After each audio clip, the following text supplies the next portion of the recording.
Hi friends, welcome to Yoga Indian channel. இன்னைக்கு நம்ம வீடியோல பார்க்க போறது ரெஸ்டாரன்ட் ஸ்டைல்ல மீல் மேக்கர் கிரேவி எப்படி செய்யலாம்னு பாப்போம் வாங்க. ஒரு கடாயை ஹீட் பண்ணிட்டு அதுல 1 கப் மீல் மேக்கர் போட்டு அது வேகிறதுக்கு 2 கப் தண்ணி ஊத்திடுவோம். அது கூட உப்பு சேர்த்து கொதிக்க விடுவோம். கொதிச்சோன்னா தண்ணியை எடுத்து ஆற விட்டுருவோம். ஆற விட்டு அதை புளிஞ்சு எடுத்து வச்சுக்குவோம். அதுக்கப்புறம் ஒரு கடாயை ஹீட் பண்ணி அதில் தேவையான அளவு எண்ணெய் ஊற்றிக்குவோம். அது கூட நம்ம ஆற வச்சு எடுத்து வச்சுருக்க மீல் மேக்கரை இதில் சேர்த்து ஃப்ரை பண்ணுவோம். ஃப்ரை பண்ணையில் இது கூட வந்துட்டு நம்ம மசாலா ஐட்டம் சேர்த்தா தான் நல்லா அந்த டேஸ்ட் வந்துட்டு உள்ளக்கதுக்குள்ளே இருக்கும். அதுக்கு என்ன சேர்த்துக்கணும்னா மிளகாய்த்தூள் 1 ஸ்பூன்,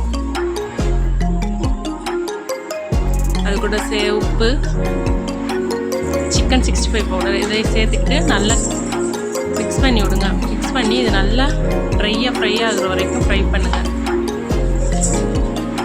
ஃப்ரை பண்ணிவிட்டு அதை தனியாக எடுத்து வச்சுக்குவோம். இப்போ அதே கடாயில் எண்ணெய் கொஞ்சம் சேர்த்துக்குவோம். அது கூட சோம்பு, அது கூட லவங்கம் 2, ஒரு பட்டை, அன்னாச்சி பூ 2, பிரியாணி இலை 1 சேர்த்து நல்லா வதக்கி விடுவோம். இது பொரிஞ்சோன்னே 2 பெரிய வெங்காயத்தை நல்ல சின்னதாக பொடிசாக வெட்டி வச்சுருக்கேன், அதை சேர்த்துக்குவோம். சேர்த்து நல்லா வதக்கி விடுவோம். வதங்குறதுக்கு வெங்காயம் வதங்குறதுக்கு கொஞ்சம் உப்பு சேர்த்துக்குவோம்.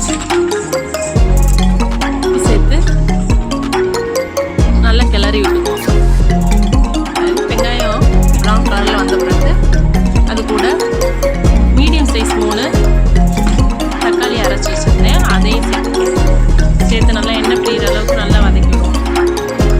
இந்த பச்சை வாசனை போன பிறகு அது கூட இஞ்சி பூண்டு பேஸ்ட்டையும் சேர்த்து இதையும் நல்லா வதக்கி விட்டு அந்த பச்சை வாசனை போன பிறகு மசாலா ஐட்டங்கள்லாம் சேர்த்துக்குவோம்.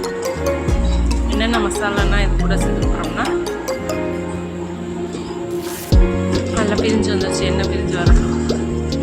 உடனே இது கூட தனி மிளகாய் தூள் 1 ஸ்பூன், மல்லித்தூள் 1 spoon, garam masala 1 spoon, chilli chicken 65 பொடி 1 ஸ்பூன் சேர்த்து நல்லா கிளறி விட்டுக்குவோம்.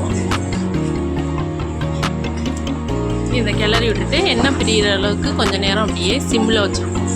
சிம்மில் வச்சுட்டு இது கூட பட்டர் சேர்த்துக்குவோம். பட்டர் சேர்த்தா நல்லா டேஸ்ட்டாக இருக்கும். ரெஸ்டாரண்ட் ஸ்டைலில் உங்களுக்கு பட்டர் சேர்த்துக்கிறதா இருக்கும். பட்டருக்கு ஆப்ஷன் இன்னொன்று வந்துட்டு நம்ம பாலாடை வீட்டில் இருந்துச்சுன்னா அதை நல்லா மிக்சியில் கிரைண்ட் பண்ணி சேர்த்துக்கலாம். இது கூட ஒரு கைப்பிடி புதினா மல்லித்தூள் கண்டிப்பாக சேர்த்துக்குங்க.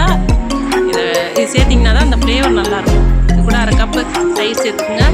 சேர்த்து அதையும் கிளறி விடுங்க. கிளறி விட்டு இது நல்லா எண்ணெய் பிரிஞ்சு வந்த பிறகு இது கூட நம்ம ஃப்ரை பண்ணி எடுத்து வச்சுருந்தா மீல் மேக்கரையும் சேர்த்துக்குவோம்.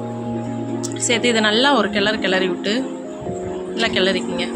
இப்போ இது சப்பாத்தி, டிஃபனுக்கு உள்ள இட்லி, தோசை இதுகளுக்கு நம்ம சாப்பிட போகிறோம்னா சைட் டிஷ்னால் கொஞ்சம் தண்ணி ஊற்றி கிரேவியாக வச்சுக்கலாம், அப்படியே செமி கிரேவியாக.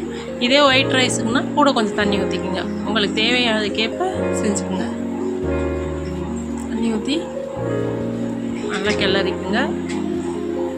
இது கூட தேவையான அளவு கொஞ்சம் உப்பு சேர்த்துக்குங்க. இப்போ இதை ஒரு 10 நிமிஷம் மூடி போட்டு கொதிக்க விடுங்க. கொதித்து நல்லா வந்த பிறகு இது கூட ரெஸ்டாரண்ட் ஸ்டைலில் இருக்குங்கிறக்காக அந்த ஃப்ளேவர் வரணுங்கிறக்காக 2 பச்சை மிளகா கீரி சேர்த்துக்கிட்டு அதை கிளறி விடுங்க. அதுக்கப்புறம் கஸ்தூரி மெட்டி அது இருந்தால் அது சேர்த்துங்க. அந்த ஆப்ஷன் தான், வேணுன்னா சேர்த்துங்க, வேணாங்க. இது இன்னும் நல்லா வாடையாக இருக்கும். அது கிண்டி விட்டுறக்கூடாது. 10 நிமிஷம் நல்லா கொதிக்கணும். இப்போ ரெடி ஆயிடுச்சு. நம்ம இப்போ butter meal maker gravy ready. இந்த வீடியோ பிடிச்சிருந்தா லைக் பண்ணுங்கள், சப்ஸ்கிரைப் பண்ணுங்கள், கமெண்ட் பண்ணுங்கள், ஷேர் பண்ணுங்கள்.